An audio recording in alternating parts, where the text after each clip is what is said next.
자리에서 일어서겠습니다.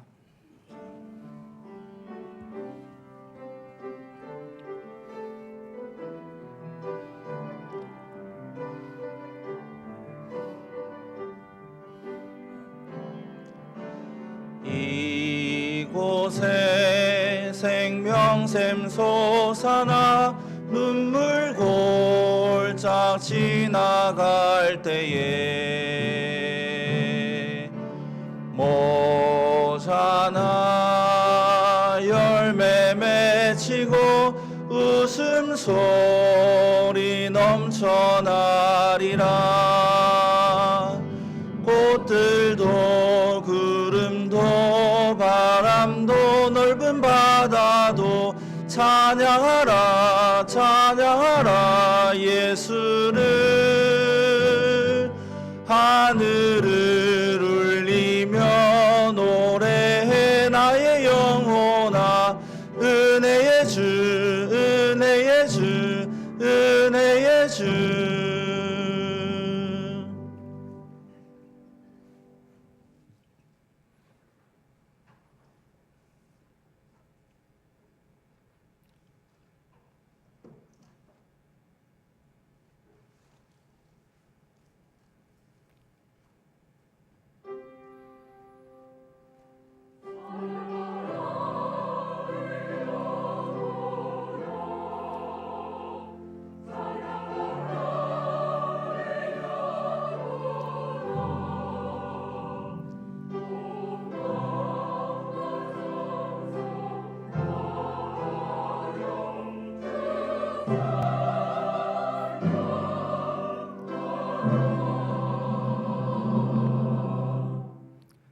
여호와여, 주의 도를 내게 보이시고 주의 길을 내게 가르치소서. 주의 진리로 나를 지도하시고 교훈하소서. 주는 내 구원의 하나님이시니 내가 종일 주를 기다리니이다. 아멘. 거룩하신 하나님, 하나님을 경외하는 마음을 우리에게 주시고 또 하나님을 예배하게 하심을 감사합니다. 하나님, 예배 중에 우리의 마음이 오직 하나님만 바라보게 하여 주시옵소서. 또한 하나님의 살아계심과 임재를 온전히 경험하는 예배가 되게 하여 주시옵소서. 예배 순서마다 하나님께서 함께하여 주시고 홀로 영광 받아 주시오며 모인 우리에게 하나님의 한량없는 은혜를 허락하여 주시옵소서. 우리가 예배를 통해 더욱 하나님을 사랑하고 헌신할 수 있는 그런 우리 모든 성도들이 될 수 있도록 은혜를 베풀어 주실 줄 믿사오며 예수님의 이름으로 기도합니다. 아멘.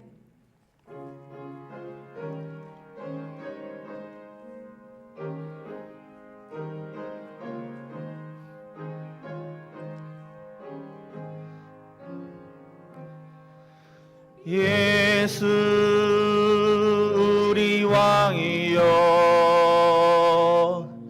이곳에 오소서. 우리가 왕께 드리는 영광을 받아 주소서. 우리는 주님의 백성, 주님은 우리 왕이라.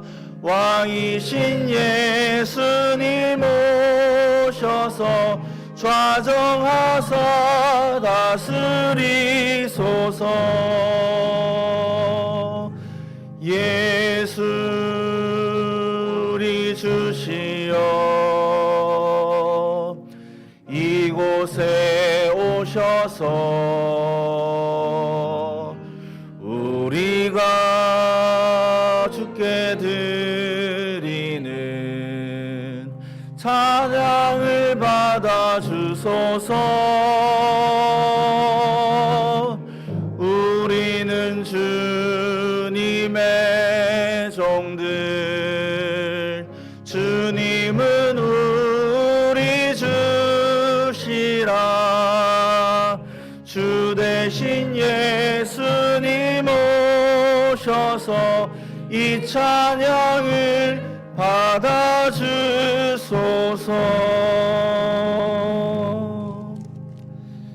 성시교도 갑니다. 교동문 74번 마태복음 5장 교독하겠습니다. 교동문 74번 마태복음 5장입니다. 심령이 가난한 자는 복이 있나니 애통하는 자는 복이 있나니 온유한 자는 복이 있나니 의에 줄이고 목마른 자는 복이 있나니 긍휼히 여기는 자는 복이 있나니 마음이 청결한 자는 복이 있나니 화평하게 하는 자는 복이 있나니 의를 위하여 박해를 받은 자는 복이 있나니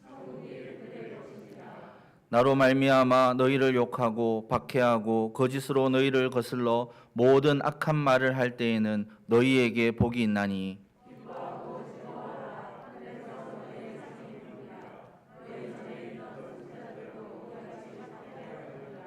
아멘.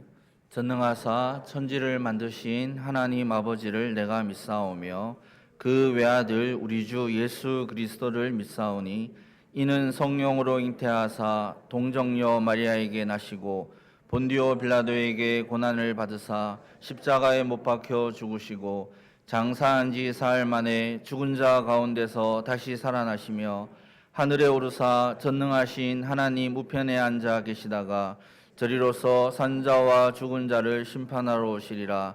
성령을 믿사오며 거룩한 공예와 성도가 서로 교통하는 것과 죄를 사하여 주시는 것과 몸이 다시 사는 것과 영원히 사는 것을 믿사옵나이다. 아멘.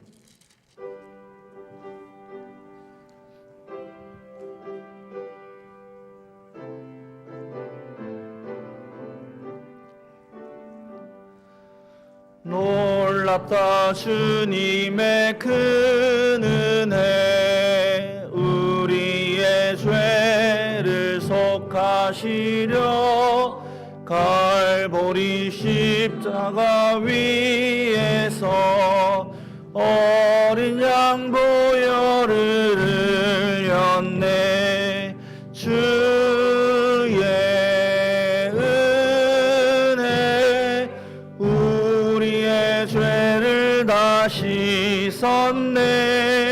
주의 은혜 우리의 죄를 다 씻었네.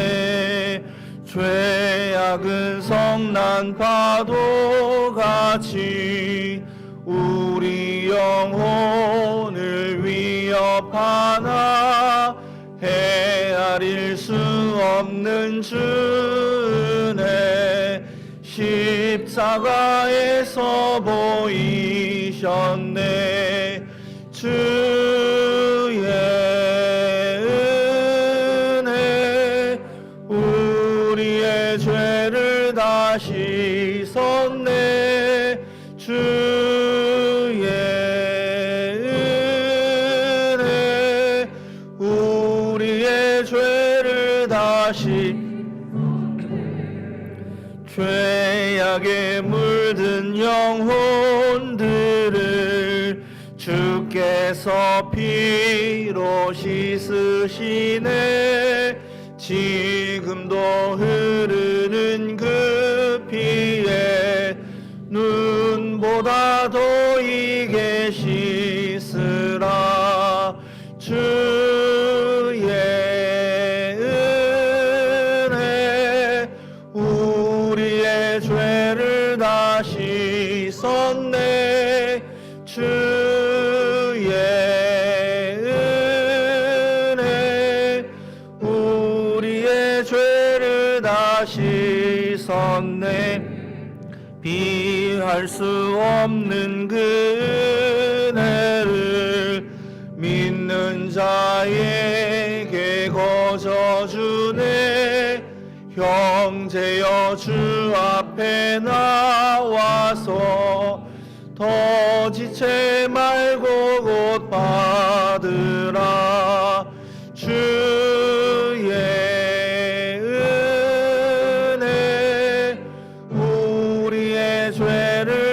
하시섰네. 주의 은혜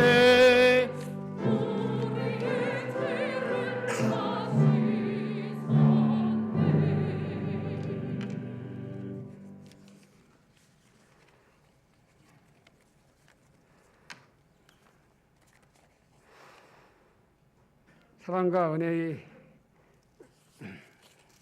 은혜가 풍성하신 하나님 아버지, 우리에게 호흡을 주시고 이렇게 함께 모여 예배할 수 있음에 감사드립니다. 이 예배를 통해 하나님께 찬양과 영광을 돌려드리기를 원합니다. 이 시간 드려지는 예배가 성령의 기름이 있는 예배가 되게 하여 주옵소서. 하나님 아버지, 이 시간도 우리의 마음과 생각을 새롭게 하여 주시고 주님의 뜻에 합당한 삶을 살아갈 수 있도록 도와주시옵소서. 세상에서 지치고 억눌린 마음들과 육체의 질병, 고통과 상처들을 주님 앞에 모두 내려놓사오니 성령께서 만져주시고 치유하여 주옵소서. 그리하여 이 예배를 통해 기쁨과 감격이 회복되고 주님의 사랑과 믿음이 더욱 견고하게 하여 주시옵소서. 하나님 아버지, 우리들이 신앙이 형식과 습관에 빠져지지 않도록 지켜주시옵시고 세상에 끌려다니는 삶이 아니라 세상에 영향을 끼치고 변화시키는 삶을 살아갈 수 있도록 도와주시옵소서. 우리 교회를 사랑하시는 하나님 아버지, 우리 교회를 지켜주시고 인도해 주심을 감사드립니다. 교회가 늘 사랑이 넘치는 교회가 되게 하옵시고 은혜와 진리가 넘치는 교회가 되게 하여 주옵소서. 하나님 아버지, 담임 목사님과 교역자들을 비롯하여 장로님, 권사님, 안수 집사님 등 교회 모든 직분자들에게 탁월한 지혜를 주셔서 교회를 이끌어가는데 부족함이 없도록 하여 주시고 인도하여 주시옵소서. 우리나라를 위해 기도합니다. 새 대통령이 취임하여 대한민국을 이끌고 있습니다. 코로나와 러시아와 우크라이나 전쟁의 여파로 많은 사람들이 삶의 고통을 겪고 있으며 모든 나라들이 경제 불황 등 위기 속에 있습니다. 새 대통령이 여러 가지 위기 상황 가운데서도 대한민국을 안정적으로 잘 이끌고 또 국민들이 더 많이 행복해지는 국정 운영을 잘할 수 있도록 지혜를 주옵소서. 또 함께 일하는 사람들도 대통령을 잘 도와 국민들이 잘 살 수 있도록 일들을 할 수 있게 인도하여 주옵소서. 코로나 거리두기 해제와 더불어 모든 국민들이 안전하게 예전처럼 일상생활을 회복하게 도와주시옵소서.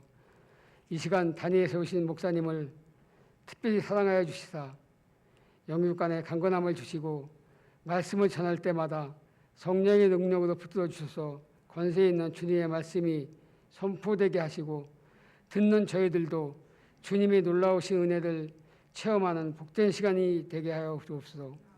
할렐루야 찬양대를 축복하시고 아름다운 찬양, 은혜로운 찬양으로 주께 영광 돌리며 성도들의 심령에 큰 위로를 받게 하여 주옵소서. 예배를 위해 헌신하는 이들의 섬김을 기뻐 받아 주시고 예배 가운데 주님 홀로 영광 받아 주시옵소서. 우리 주 예수 그리스도 이름으로 기도드립나이다. 아멘.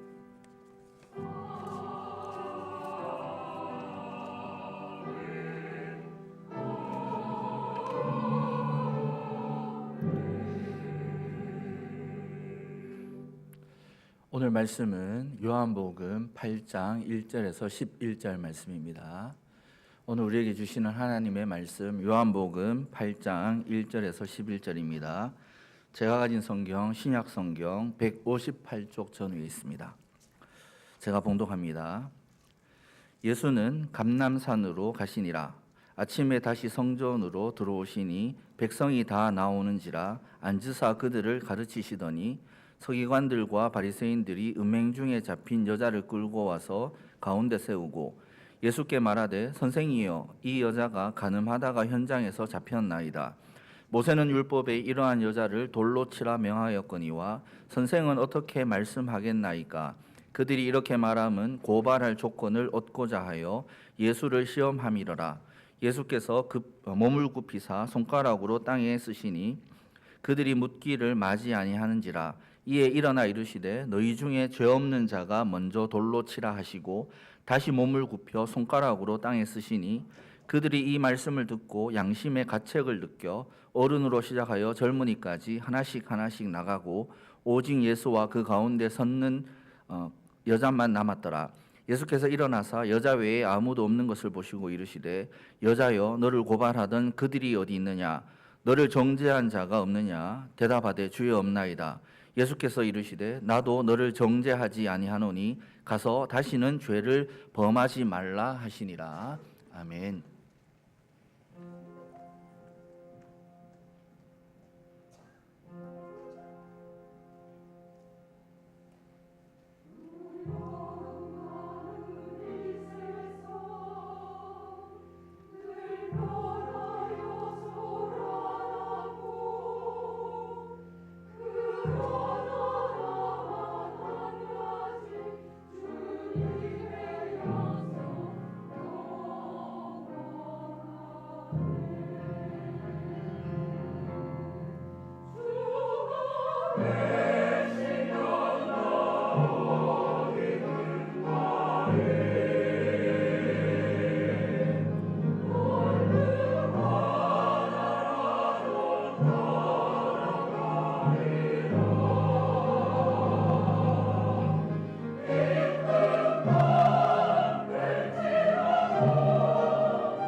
영광 받으시기에 합당하신 우리 하나님께 저희들이 찬양으로 영광을 돌립니다. 우리 주님이 기뻐하셨을 것으로 감사드립니다. 이제는 또한 저희에게 주신 물질을 주님께 헌금으로 드림으로 영광을 돌립니다. 우리가 소유한 것, 허락하신 모든 것, 주께서 허락하신 것이고 주의 것인 것을 인정합니다. 믿음으로 10분의 1을 떼어 11조를 드립니다. 영광을 받으시옵소서. 우리의 생활 속에서 언제나 우리와 함께 계시고 우리를 지키시고 돌보시는 것 인정합니다. 주의 돌보심이 있으므로 저희들이 이렇게 평안하게 살 수 있고 오늘 주님을 예배할 수 있음을 인정하면서 범사에 감사헌금을 드림으로 주께 영광을 돌립니다. 1년 동안 사실 우리는 내일 일을 알지 못하는데 그런데 또한 강건하게 붙잡아 주시고 또 한 번 새롭게 생일을 맞이하게 하셨으니 이것이 주님의 인도하심이고 주님의 은혜의 손길이 있어서 가능한 것임을 인정하면서 생일 감사 헌금을 드리오니 받으시옵소서. 여러 가지로 마음에 작정한 것에 따라서 주님을 영화롭게 합니다. 주일 헌금을 드리고 선교 헌금을 드리고 이웃을 위해서 어려운 이들을 위해서 이삭죽기 헌금과 오병이어 헌금을 드립니다. 주의 성전을 위해서 복음터 헌금, 꽃꽂이 헌금, 건축 헌금을 드립니다. 말할 수 없는 은혜들로 인하여서 감사에 넘치는 마음으로 특별 헌금을 드립니다. 주님 받으시고 영광을 받으시옵소서. 귀한 예물들이 쓰여질 때에 저희에게 지혜를 허락하시고 은혜를 베푸셔서 정말 풍성한 주님의 사랑을 전하게 하시고 주님의 뜻을 이루게 하시옵소서. 하나님의 나라가 증거되게 하시옵소서. 주여, 저희들의 모든 범사 가운데 임하시고 인도하셔서 오직 무엇을 하든지 이 물질들이 다만 하나님의 영광을 드러내는 데 쓰여지게 하시옵소서. 감사드립니다. 예수님의 이름으로 기도합니다. 아멘.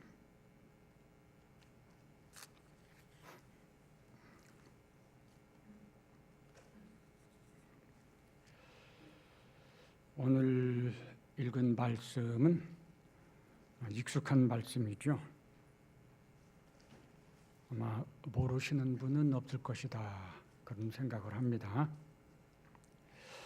이 요한복음 8장의 이 이야기는 그 뒤에 나오는 길다란 말씀들과 같은 시간, 같은 장소, 같은 사람들을 대상으로 해서 주님이 말씀하신 것입니다. 그러니까 8장은 전부가 다 한 묶음이라는 거죠. 이렇게 한 묶음으로 볼 때에 우리가 여기에서 놀라운 그 깨달음을 가지게 됩니다.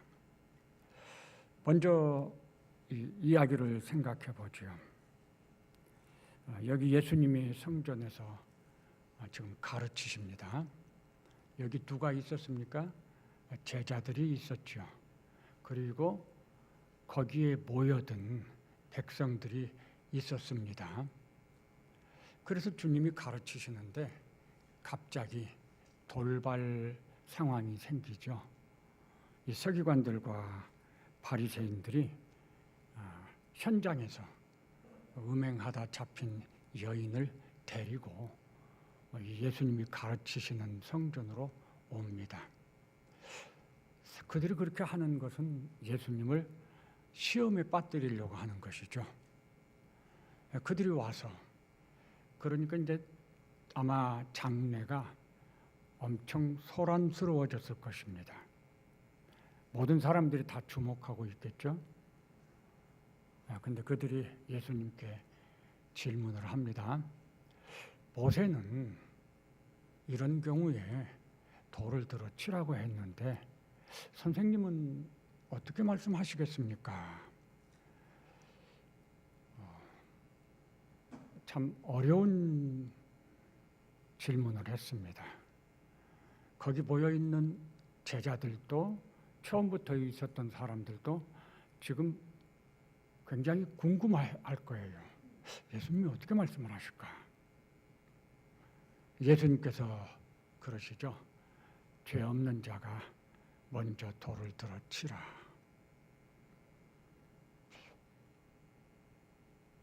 예수님은 언제나 말씀 속에서 저희들을 깜짝깜짝 놀라게 해요.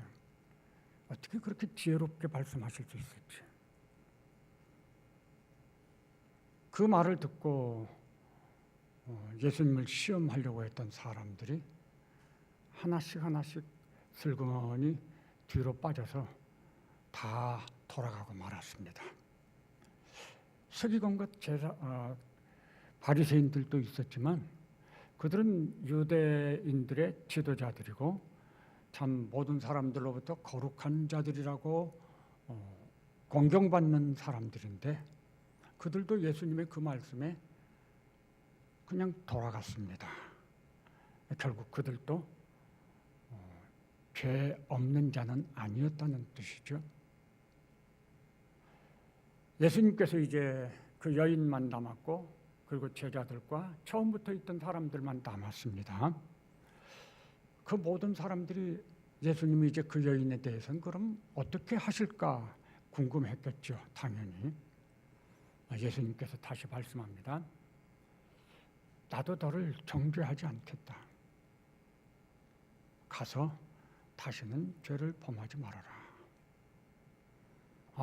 사람들은 굉장히 한편으로는 놀랍고 한편으로는 기뻐하고 한편으로는 배웠을 거예요. 이런 일을 만났을 때 어떻게 해야 되나? 예수님처럼 해야 되는 거구나. 근데 거기서 끝나는 게 아니죠. 사람들의 마음속엔 궁금한 질문이 하나 생깁니다. 가서 다시는 죄를 범하지 말라. 어떻게 이 세상을 살면서 다시는 죄를 범하지 않을 수 있지? 아마 그 여인이 돌아갔을까요? 저는 안 돌아갔을 거라고 생각을 해요.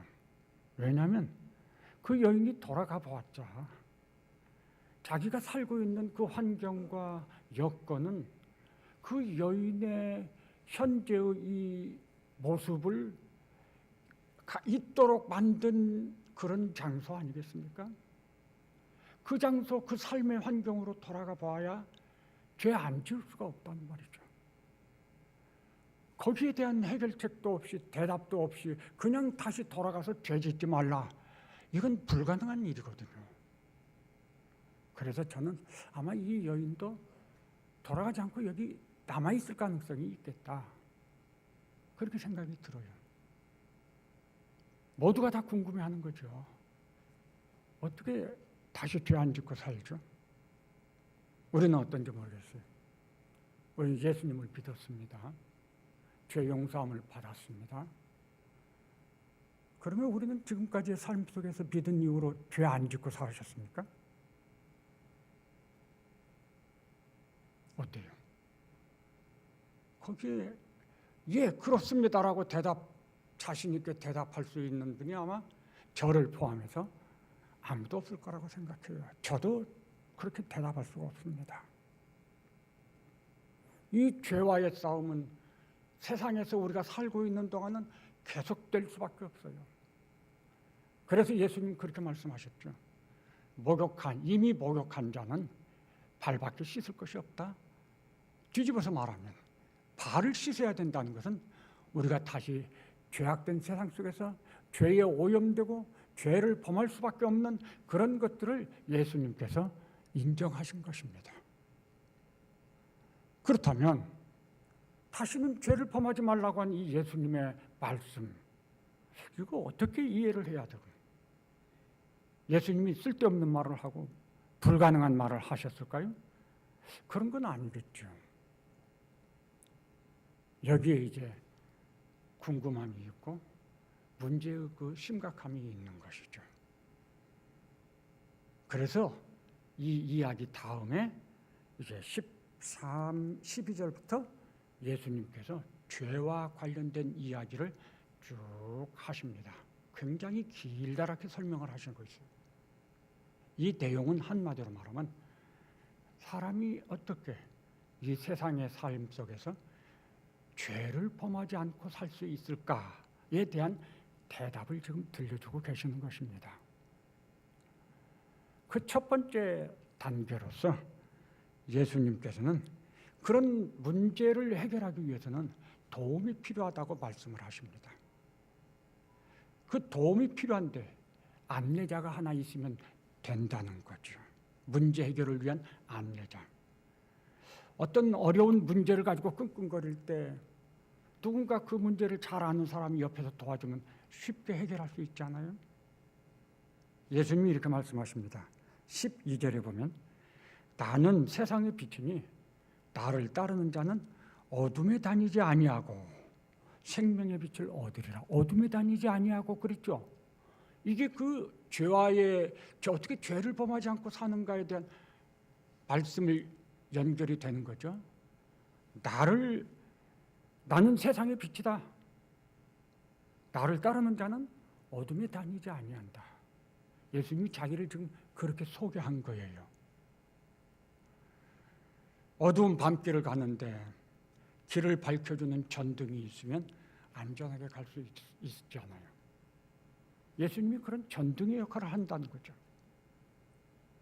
또 이렇게도 말씀하셔요. 14절에 보면 나는 내가 어디서 오며 어디로 가는 것을 안다. 우리는 인생길 내일 일을 알지 못하거든요. 항상 우리는 새로운 삶을 살아요. 매일매일 새로운 길을 걷는 거예요. 새로운 시간을 살고 있는 거죠. 그 시간들 속에서 우리는 무슨 일이 우리한테 다가올지, 우리의 삶의 모습이 어떨지 전혀 짐작할 수가 없습니다. 만일 누군가가 이 인생길을 먼저 경험하고 통과해 보았다면 그 사람이야말로 우리의 좋은 안내자가 될 수 있을 거예요.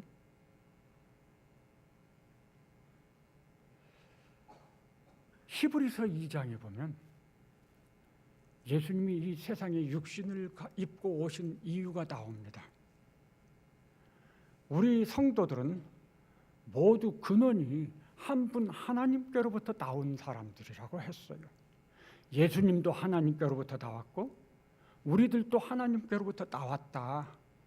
그래서 우리가 족보로 따지면 예수님과 형제 학렬이에요. 그렇기 때문에 예수님은 우리를 형제라 부르는 것을 부끄러워하지 아니했다. 그런데 형제인 우리가 이 세상의 죄 속에서 살아요. 죄의 지배를 받고 죄의 종노릇을 하면서 삽니다. 그것이 너무 안타까워요. 그래서 형제를 그 죄 속에서 구원해내기 위해서, 그리고 그들의 삶에서 죄를 이기는 삶을 살 수 있게 하기 위해서 예수님이 육체를 가지고 이 세상에 오셔서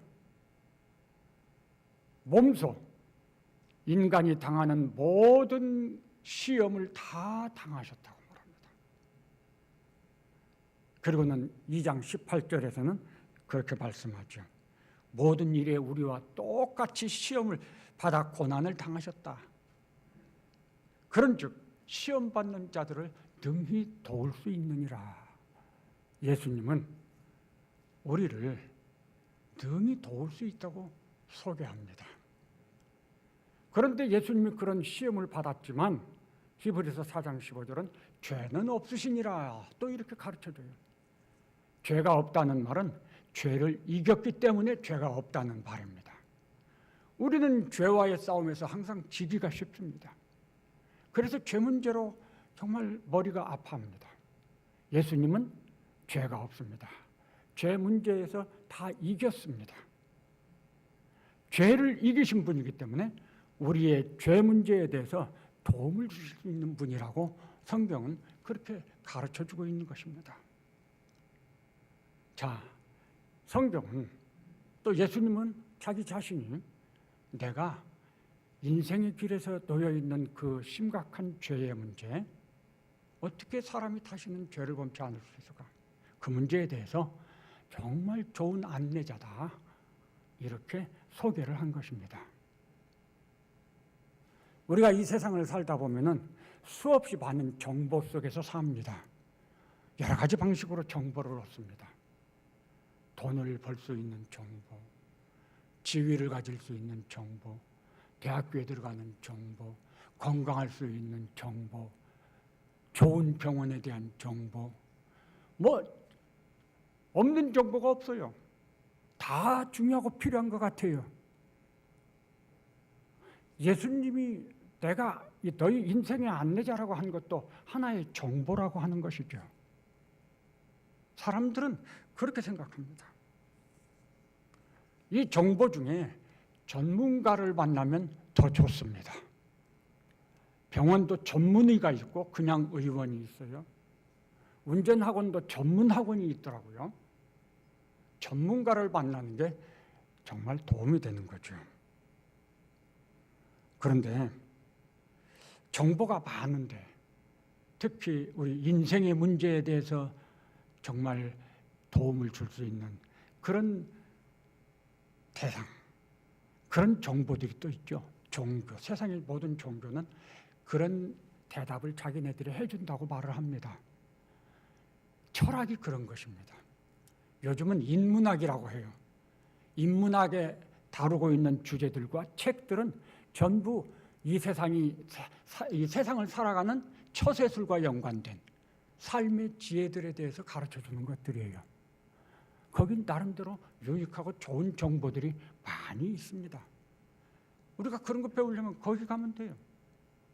중요한 것은 우리의 목적은 이 세상에서 잘 먹고 잘 입고 잘 사는 것이 아니고 하나님의 나라에 가는 것입니다. 하나님 나라에 가는,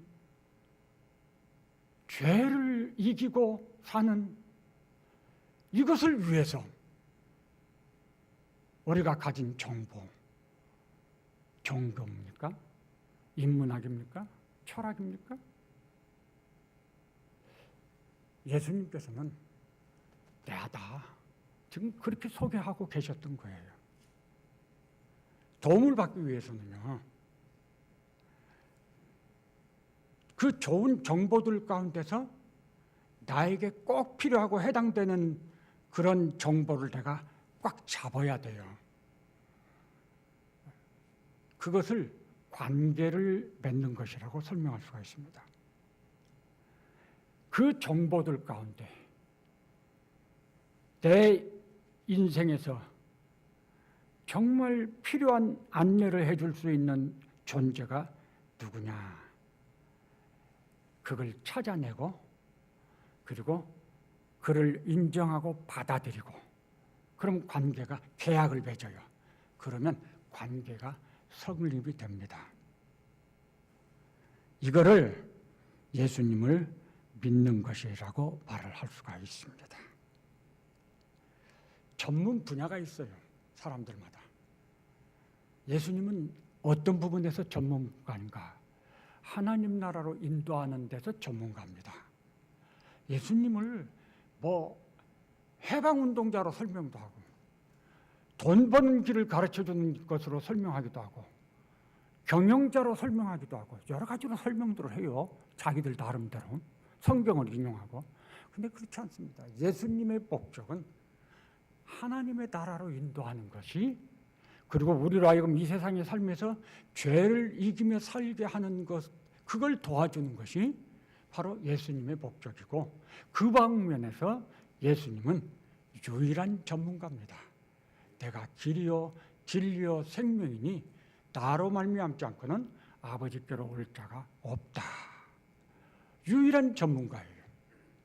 아무리 그렇게 예수님이 자기를 소개했어도 문제는 우리가 그 정보를 받아들이고, 그래서 그 예수님을 인정하고 예수님과 계약을 맺느냐 하는 거예요. 그걸 안 하면 아무 소용이 없는 것이죠. 그 계약을 맺는 그것을 믿는 거라고 말할 수 있다는 것이죠. 그래서 예수님께서는 자기를 소개한 다음에 여기 성경에 보니까 나를 믿어야 된다고 말씀을 하셨습니다.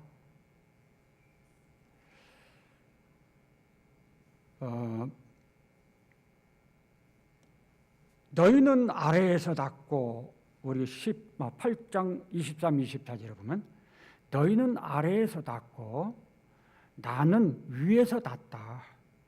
너희는 이 세상에서 속하였고 나는 이 세상에 속하지 아니하였다. 예수님은 자기가 바로 그 전문가라고 우리한테 지금 말씀을 하고 있는 거죠. 여기서 하나 좀 덧붙이고 싶은 이야기가 있어요. 저는 개인적으로 석가모니를 참 좋아합니다. 목사이지만 인간적으로는 석가모니 같은 사람이 이 세상에는 없다 이렇게 생각을 해요. 그는 왕자의 신분이었지만 인생의 고민을 일찍이 바라보고 눈을 떴어요. 그래서 왕자의 신분을 내려놓고 그리고 서민들, 어려움 당하는 사람들 속에 들어가서 그들과 함께 고난을 나누면서 고통을 나누면서 그 자신의 삶이 거린과 같이 되면서 그래서 그 인생의 문제를 해결하기 위해서 그냥 고민하고 고민을 그의 삶은 그런 삶이었어요. 그리고 그의 삶은 정말 남을 도와주고 섬기는 훌륭한 삶이었죠.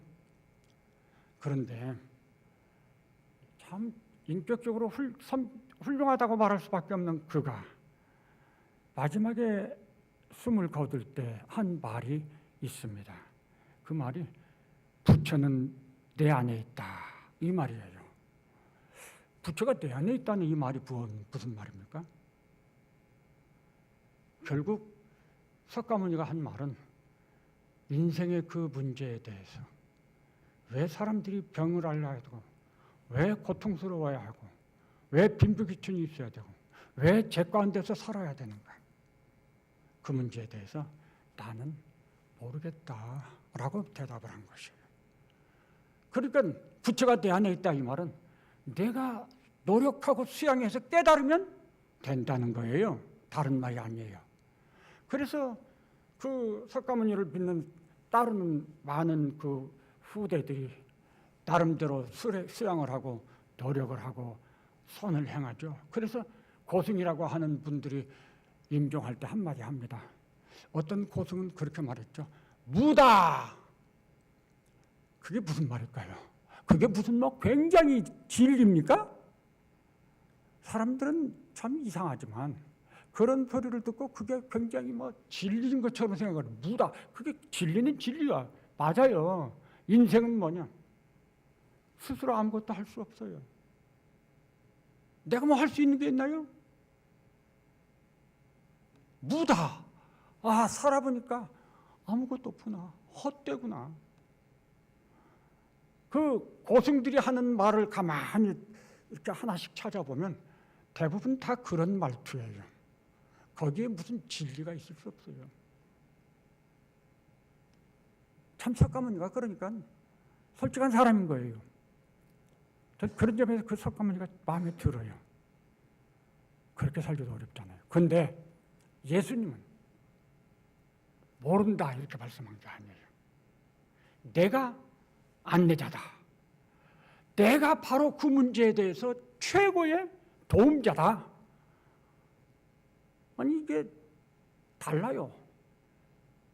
거짓말을 하든지 아니면 진짜로 자신이 있어서 한 말이든지 둘 중에 하나죠. 어떻게 사람은 그런 말을 할 수가 없잖아요. 어떤 사람들은 에이 거짓말이야. 그리고 그 정보를 거절할 거예요. 여기 있는 분들은 어떻습니까? 거짓말이라고 생각한 게 아니죠. 그 정보를 듣고 그래? 그러면 예수님께 한번 맡겨보자. 그래서 예수님을 믿고 여기에 계시는 겁니다. 맞습니까? 혹시 아직도 그 문제 때문에 고민하고 있으신 분이 있으면 지금 선택을 하셔야 돼요. 예수님을 내가 내 인생의 도움자로 인정하고 받아들이고 예수님께 맡길 것이냐 그 정보를 내가 인정할 것이냐? 그 문제예요. 그게 예수님을 믿는 거예요. 그렇게 계약을 맺으면. 그런데 계약을 했다고 해서 문제가 해결되는 건 아니죠. 그럼 어떻게 해야 될까요? 그 다음에 과정이 또 있어요. 계약을 맺었으면 나에게 도움을 줄 수 있다고 한 그 안내자의 인도를 따라가야 되는 거죠. 계약은 했는데 안내자의 인도를 따르지 않고 싫어, 나 안 해, 내 마음에 안 들어, 거절하면 그 계약은 성립될 수가 없습니다. 이게 무슨 말인지 이해하시죠? 예수님을 믿었어요. 내 인생의 도움자로서, 죄의 문제를 해결할 수 있는 그러한 지혜로운 자로서 내가 계약을 했어요. 받아들였어요. 그런데 실제로 그 인도자가 지시하고 뭔가 말을 하면 거절을 해요. 내 마음에 안 들어요. 나 지금은 하고 싶지 않아요. 혹시 우리가 그렇게 산다면 그건 우리의 잘못이죠. 그건 우리가 정말 믿음이 뭔지 깊이 생각해 봐야 돼요.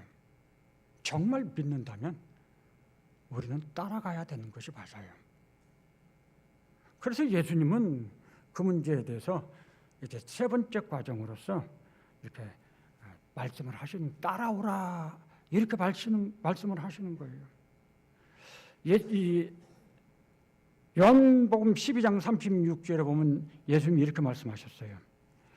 빛이 있을 동안에 빛을 믿으라. 그리하면 빛의 아들이 되리라. 또 12장 46절에서 이렇게 말씀했어요. 나는 세상의 빛으로 왔나니 무릇 나를 믿은 자로 어둠에 거하지 않게 하려 함이로다. 예수님이 이렇게 자신 있게 말씀을 하시고 자기를 소개하신 거예요.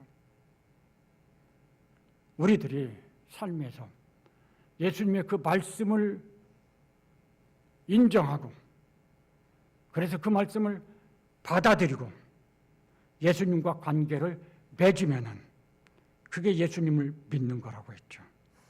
여기 유대인들도 이 말씀을 듣고 30절에 보면 이 말씀을 하심에 많은 사람이 믿더라. 이렇게 설명이 되어 있어요. 방금 말씀드린 것처럼 믿었으면 다 되는 게 아니죠. 사실 믿었다는 이 말은요, 새로운 삶의 시작인 거죠.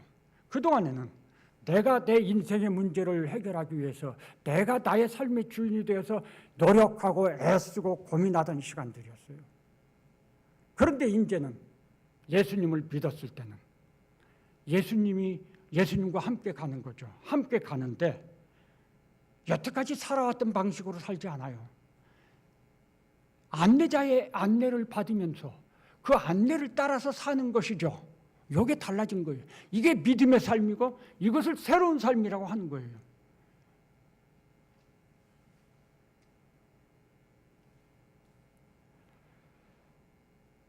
이 관계를 요한복음 10장에서는 목자와 양의 관계로 설명을 해주고 있습니다. 예수님을 믿게 되면 그러면 예수님은 안내자지만 우리의 목자가 되고 우리는 예수님의 양이 된다. 이렇게 가르쳐 주죠. 그래서 목자와 양의 관계에서 어떤 과정이 있어야 되죠. 목자는 우리에 들어올 때 문으로 정당하게 들어옵니다. 숨어서 들어오지 않습니다. 이단처럼. 그리고 목자는 자기 양들을 압니다. 그래서 그 양의 이름을 불러서 우리에서 나오게 합니다. 그리고 목자는 앞장서서 갑니다. 양은 자기 목자의 음성을 알아요.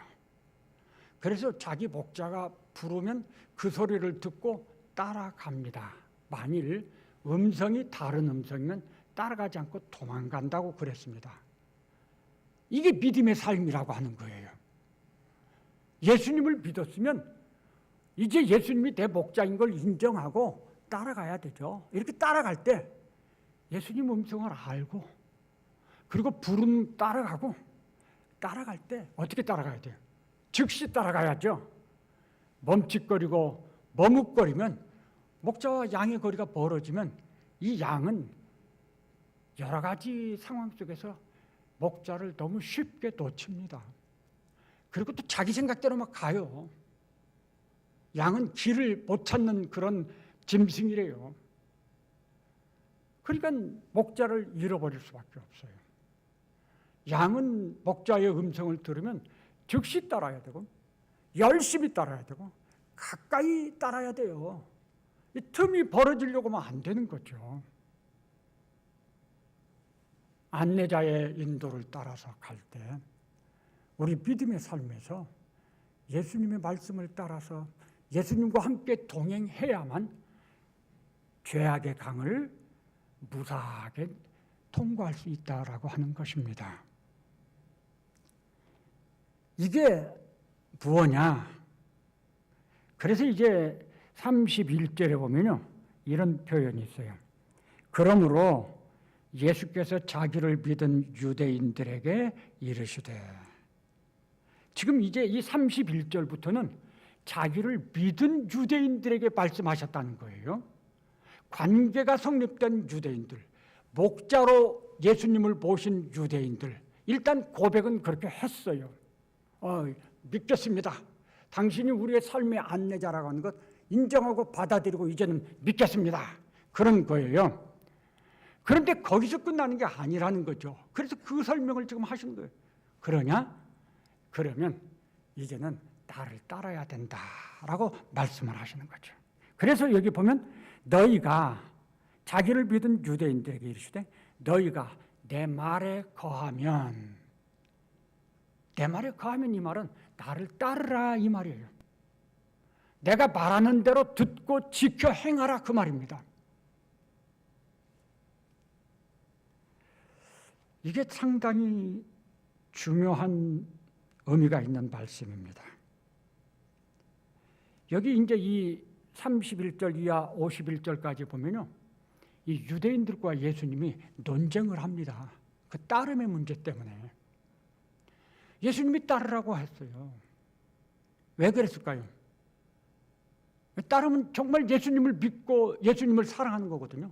태도를 바꾸라는 말도 여기 나와요. 너희가 왜 나를 죽이려고 하느냐?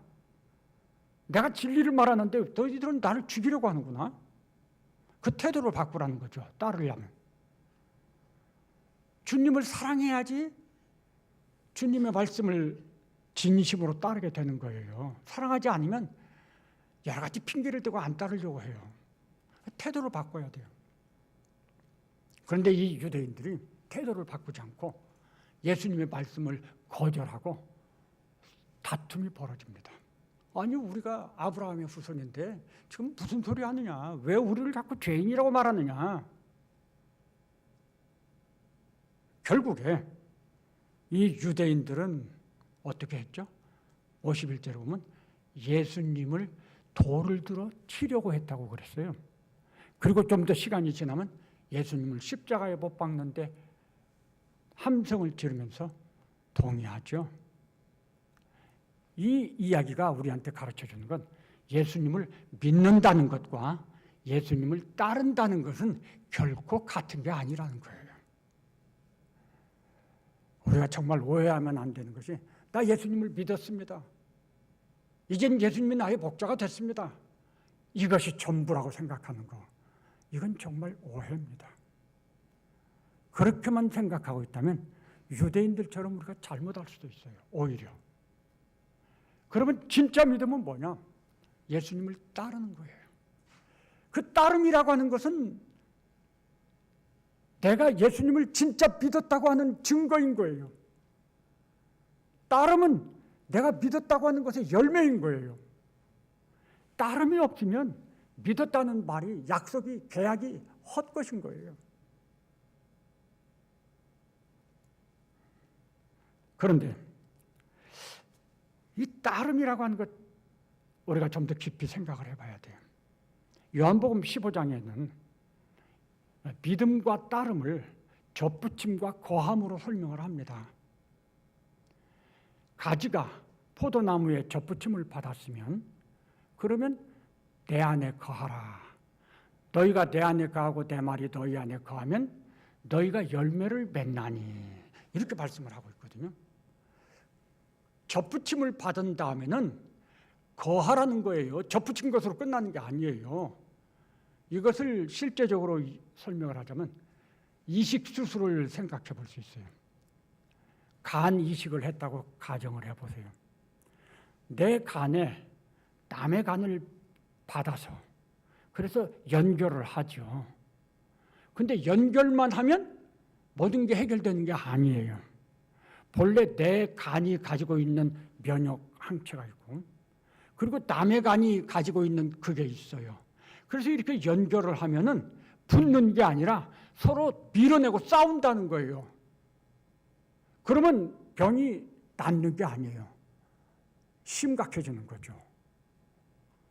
그래서 이 이식수술을 한 사람들은 그 면역 그 항체를 약화시키기 위해서 죽을 때까지 그 약을 먹어야 된대요. 그래야지 이것이 시간이 지나면서 하나가 된다고 하는 것입니다. 가지가 엉뚱한 나무에 있던 가지를 포도나무에 접붙이면 시간이 지나면 저절로 하나가 되는 게 아닙니다. 절대 그런 일이 없습니다. 그러면 어떻게 해야 돼요? 가지가 접붙임 받은 나무에 전적으로 의존하고 이 나무가 공급하는 모든 것을 전적으로 받아들이고 그리고 바람이 불고 비가 오고 하는 이 상황을 이겨내야 돼요. 견뎌내야 돼요. 그래야만 시간이 지나면서 뿌리가 연결되고 거기에 온전히 하나가 되는 거죠. 이때야 이렇게 온전히 하나가 되어야 열매를 맺는 것입니다. 온전히 하나가 되지 못하면 열매를 맺지를 못합니다. 우리가 믿었으면 따라야 되는 것이 맞는 거죠. 예수님이 따르라고 말씀을 하시는 거예요. 그래서 따르기 위해서는 자기 부인이 필요합니다. 그동안에 내 삶에서 내 뜻대로 살고 내가 원하는 것을 했고 내가 욕심대로 하는 것이 많이 있었죠. 내가 주인이었었습니다. 그런데 접붙임 받아서 거하는 자가 되면, 즉 따르는 자가 되려면 자기를 먼저 내려놔야 돼요. 그래서 예수님 말씀하신 거예요.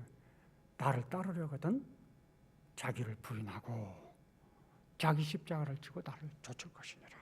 자기를 부인하지 않고 내가 주인 노릇하는 거 여기서 내려놓지 않고는 따를 수가 없어요. 끊임없이 부딪혀요.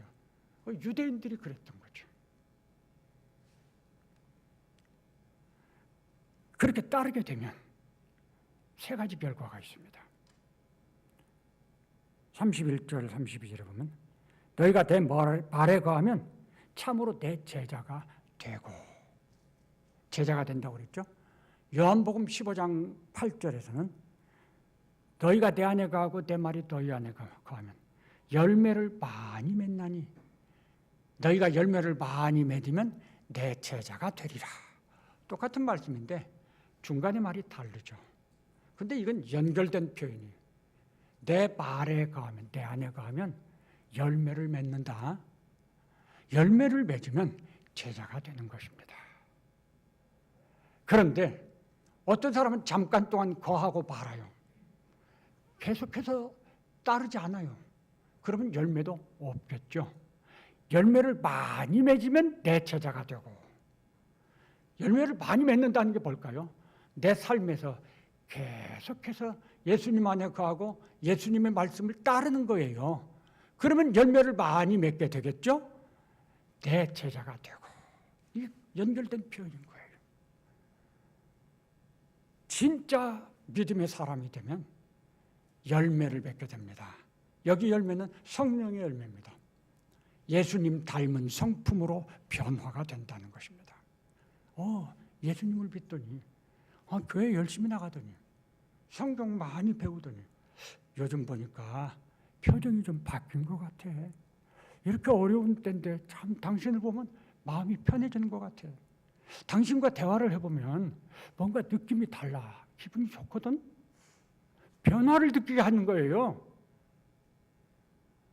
오늘 지금 이 어려운 때가 우리가 바로 그런 빛을 비추고 정말 삶의 지혜를 나누어 줄 수 있는 절호의 기회인 거예요. 모든 사람들이 우울증에 빠진다잖아요. 해결책이 없으니까. 이런 때 우리 성도들이야말로 그들 앞에서 길을, 빛을 보여주고 인도할 수 있는 그런 위치에 있는 분들인 거예요. 아이고 하나님 왜 이런 시간들이 있어요? 빨리 없애주세요. 이게 아니에요. 하나님 우리한테 주님을 증거할 수 있는 기회, 참 빛의 기회, 참 생명의 기회를 나타낼 수 있는 기회를 주셨군요. 이 기회를 위해서 내가 만나는 사람에게, 염려와 근심에 사로잡혀 있는 사람에게 내가 안내자가 되겠습니다. 예수님을 대신한 안내자가 되는 거죠. 이게 그런 기회인 거예요.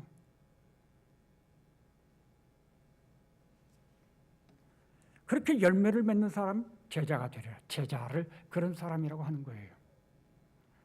두 번째로는 진리를 알지니 그랬어요. 알지니 말은 알게 되는 거예요. 제자는 이미 진리를 아는 사람들이거든요. 그러니까 다시 알으라 이런 의미가 아니죠. 진리를 알게 된다. 근데 여기 진리는요. 요 다음 36절에 가서 보면 아들이 너희를 자유롭게 하면 너희가 참으로 자유로우리라 그랬어요. 근데 32절에서 진리를 알지니 진리가 너희를 자유롭게 하리라. 이 뒤에 말이 같아요. 진리가 너희를 자유롭게 하리라. 근데 36절에서는 아들이 너희를 자유롭게 하리라 그러거든요. 그러니까 이 앞에 진리는 물론 말씀을 따라 사는 것이라고 이해해도 참 좋습니다. 정말 예수님을 나타내는 거예요. 아들이 너희를 자유롭게 하리라. 진리가 너희를 자유롭게 하리라. 그 말이 무슨 말일까요? 더 이상 죄의 종로로 타지 않는다는 거예요. 더 이상 죄와의 싸움에서 지지 않는다는 거예요.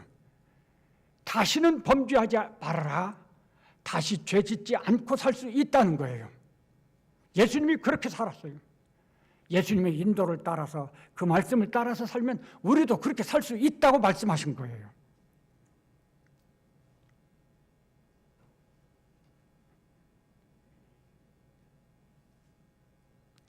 진리가 너희를 자유롭게 하리라.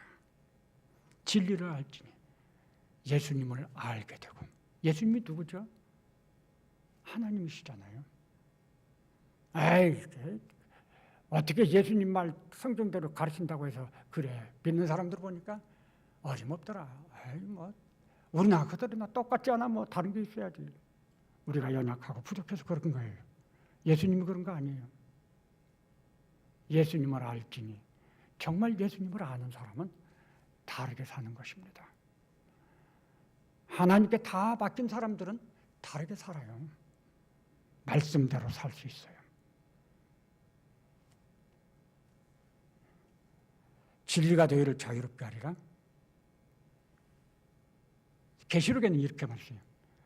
그리스도와 함께 왕노릇하리라. 그게 참 좋은 표현이죠. 왕노릇하리라. 오해하면 안 되는 건 왕노릇하는 걸 저 공중에서 주님과 함께 이 세상과 뚝 떨어져서 한다고 오해하는 경우들이 있어요. 근데 계시록에서 왕노릇한다고 가르칠 때는 이 지상에서 왕노릇한다는 것입니다. 주님과 함께. 지상에서 왕노릇한다는 것이 뭐냐? 죄와의 싸움에서 이기는 게 산다는 것입니다. 우리는 그동안에 죄의 종노릇하며 살았거든요. 예수님을 믿고 예수님과 함께 동행하면 더 이상 죄의 종노릇하지 않아요. 죄에게 왕노릇하는 것입니다. 죄를 이기고 사는 거죠. 맨 처음 질문이 그거였죠. 사람이 어떻게 다시 죄를 범하지 않고 살 수 있나요? 여기 예수님께서 대답을 해주셨어요. 그 대답이 뭐죠? 진리가 너희를 자유롭게 하리라. 자유롭게 한다는 것입니다. 우리가 세상의 어떤 다른 정보를 듣고 세상의 어떤 다른 그 정보를 통해서 도움을 얻을 수 있어요? 예, 맞습니다. 그런데 그 도움은 잠깐이죠. 한 번, 두 번 도움 받을 수는 있을지 몰라도 영원히 도움은 안 돼요.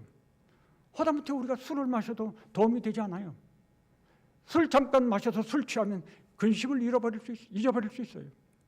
그런데 술이 깨면은 근심은 배로도 들어오지 않습니까? 세상에서의 도움이라고 하는 것은 잠깐 한 번, 두 번은 가능합니다. 그러나 그것은 우리를 실망시키는 것이고 그것은 우리를 영원히 이기는 길로 인도하지 못합니다. 그런데 예수님은 그렇지 않아요. 예수님께서는 우리를 영원히 인도하신다고 하는 거죠. 그래서 예수님이 여기 이렇게 말씀하시는 거예요. 51절에 보면 진실로 진실로 너희에게 이르노니 사람이 내 말을 지키면 영원히 죽음을 보지 아니하리라. 영원히 죄와의 싸움에서 이길 수 있는 거예요. 이 세상에서 이기고 사는 겁니다. 그래서 하나님 나라에 들어가게 되는 거예요. 예수님을 믿는 자는 왜 제자가 되어야 하느냐 질문하시는 분이 혹시 있을지 모르겠어요. 여기 그 이유가 있죠. 제자가 되지 않으면 예수님을 따르지 않습니다. 왜 예수님을 믿어야 하죠? 예수님만이 유일한 우리 인생의 길의 도움자요, 안내자이시기 때문에 그렇습니다. 그러나 믿음을 가졌다고 다 된 게 아니에요. 예수님 따라야 돼요. 즉 제자가 되어야 하는 것입니다. 그때 하나님께서 준비하신 그 풍성한 은혜로운 삶이 우리 것이 된다는 거죠. 12명의 제자들 중에는 제자가 되지 못한 사람이 있었어요. 한 사람이 있었죠. 그는 자기의 인생의 목적을 위해서 예수님을 따랐습니다. 3년 동안 예수님을 따랐지만 그러나 그는 자기의 목적을 버리지 않았어요. 자기를 포기하지 않았어요. 그리고 결국에 가서 그는 예수님을 파는 자가 되고 말았습니다. 아까 말씀드린 것처럼 이 요한복음 8장의 31절 이하의 대화는 믿었다고 말하는 유대인들과의 대화입니다. 예수님은 그들에게 이제 태도를 바꾸고 나를 따르라고 말씀하십니다. 그런데 이들과의 대화는 시종일관 어긋납니다. 이들은 자기를 포기하지 않았어요.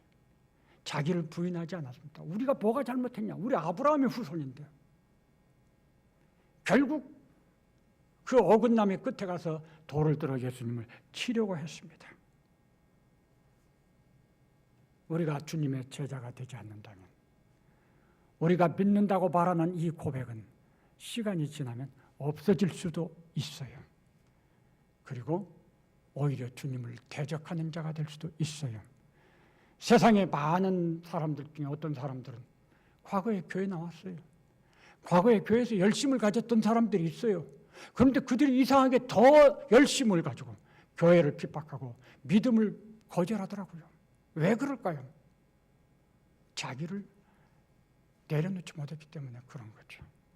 예수님 앞에 나를 내려놓아야 되는데 그렇게 하지 못했다는 거죠. 오늘 이 말씀을 들으면서 우리는 어떤 결심을 해야 될까요? 제자가 되어야 하는 거구나. 이런 결심을 하셔야 된다고 봅니다. 우리는 예수님을 다 믿었을 거예요. 여기 앉아 있는 것이 그걸 증거하는 것입니다. 그것이 여기 앉아 있다는 것이 뭘 의미하느냐? 성령께서 우리 안에 계시고, 그래서 우리를 사랑하시고, 우리를 인도하셨고, 과거의 어떤 시간인가 우리가 그 성령의 인도에 예수님의 말씀을 따라서 결단하고 왔다는 것입니다. 우리는 그동안 얼마간 믿음의 삶을 살았어요. 물론 그렇게 못한 때도 있긴 있었을 것입니다. 그러나 이제 분명하게 결심하시기 바랍니다. 이젠 내가 제자가 되겠습니다. 그러기 위해서 뭐가 필요하다고요? 나를 부인해야, 나를 내려놔야 돼요. 이젠 내가 주인이 되지. 나의 삶의 주인이 아니라 예수님을 내 삶의 주인으로 철저하게 인정하겠습니다. 그런다면 예수님의 말씀을 따라야 돼요. 전적으로 의지하고 열심히 따르겠습니다. 예수님이 무엇을 말씀하셨는지 모르면 안 되잖아요. 열심히 말씀을 묵상하고 배우겠습니다. 말씀을 듣겠습니다. 그리고 성령께서 우리의 마음속에 깨닫게 해주실 대로 순종하겠습니다. 따르겠습니다. 따르려고 할 때 내 마음속에서 내려놓았다고 생각하는 자아가 솟구쳐 오릅니다. 막 솟아오릅니다. 그리고 막 싸움이 일어납니다. 그때 아니야.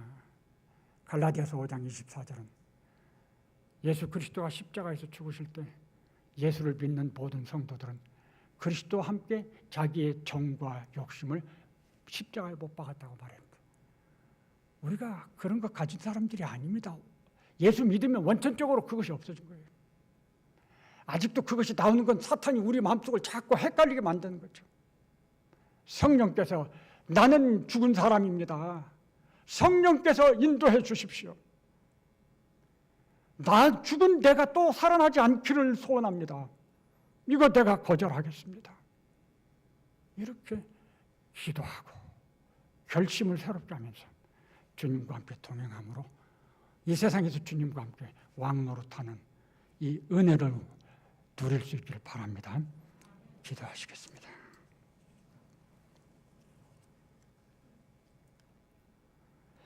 주께서 우리를 얼마나 사랑하시는지 다시 한번 깨닫습니다.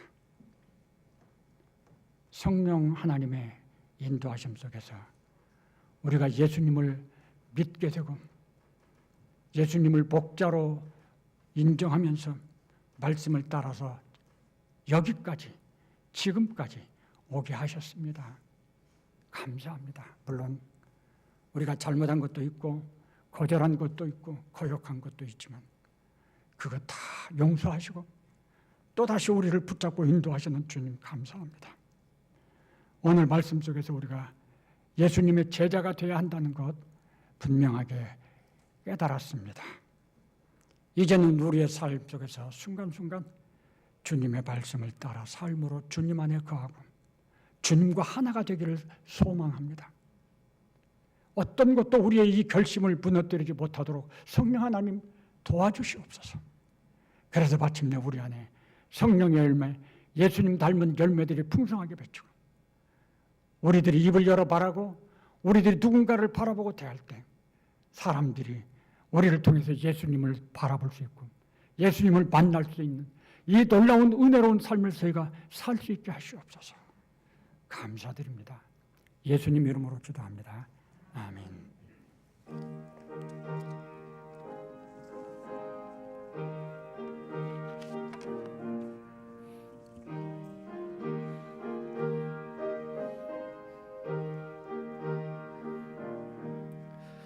주의 말씀 듣고서 준행하는 자는 반석 위에 터닫고 집을 지음 같아 비가 오고 물나며 바람 부딪혀도 반석 위에 세운 집 무너지지 않네. 잘 짓고 잘 지세 우리 집 잘 지세 만세 반석 위에다 우리 집 잘 지세 주의 말씀 듣고도 행치 않는 자는 모래 위에 터닫고 집을 지음 같아 비가 오고 물나며 바람 부딪힐 때 모래 위에 세운 집 크게 무너지네. 잘 짓고 잘 지세 우리 집 잘 지세 만세 반석 위에다 우리 집 잘 지세 세상 모든 사람들 집을 짓는 자니 반석 위가 아니면 모래 위에 짓네. 우리 구주 오셔서 지은 상을 줄 때 세운 공로 따라서 영영 벌 주리. 잘 짓고 잘 지세 우리 집 잘 지세. 만세 반석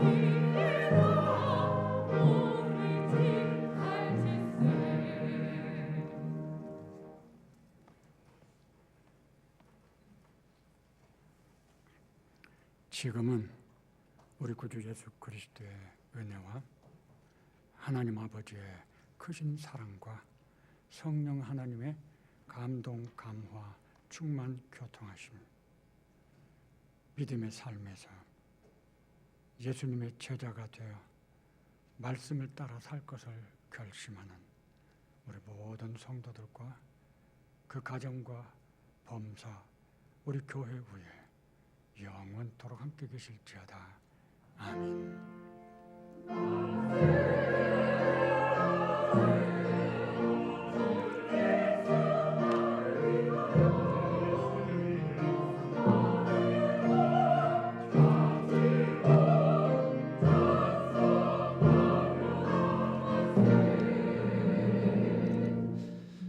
광고 말씀 몇 가지 드리겠습니다. 다음 주일 6월 5일 주일부터 점심 식사와 오후 찬양 예배, 또 복음터 모임 등 교회의 예배와 모든 모임들이 코로나 이전으로 정상적으로 회복이 되어서 진행이 됩니다. 너무 오랜만이어서 주보에 오후 찬양 예배 시간과 복음터 모임에 대해서 안내가 되었습니다. 주일 오후 찬양 예배는 2시 30분, 찬양은 2시 20분부터 시작을 합니다. 또 찬양 예배 이후에 복음장 교육이 실시가 됩니다. 착오 없으시고 모두 적극적으로 참여해 주시면 감사하겠습니다. 이번 주 수요 기도회는 지방선거일 관계로 가정에서 예배합니다. 또 월간 중보기도 제목을 주보에 넣어드렸습니다. 나라와 교회 또 가정을 위해서 계속해서 기도해 주시면 감사하겠습니다. 이번 주 금요 비전 기도회는 중고등부가 주관해서 예배를 드립니다. 성도님들 많이 참석해 주시면 감사하겠습니다. 이상의 광고, 다른 광고들은 주보를 참고해 주시고 다 같이 일어나셔서 연구표합니다. 우리 여성분들이 먼저 하겠습니다. 시작. 복음의 감격으로 예배를 회복하자. 하나님 사랑. 주제 찬양합니다.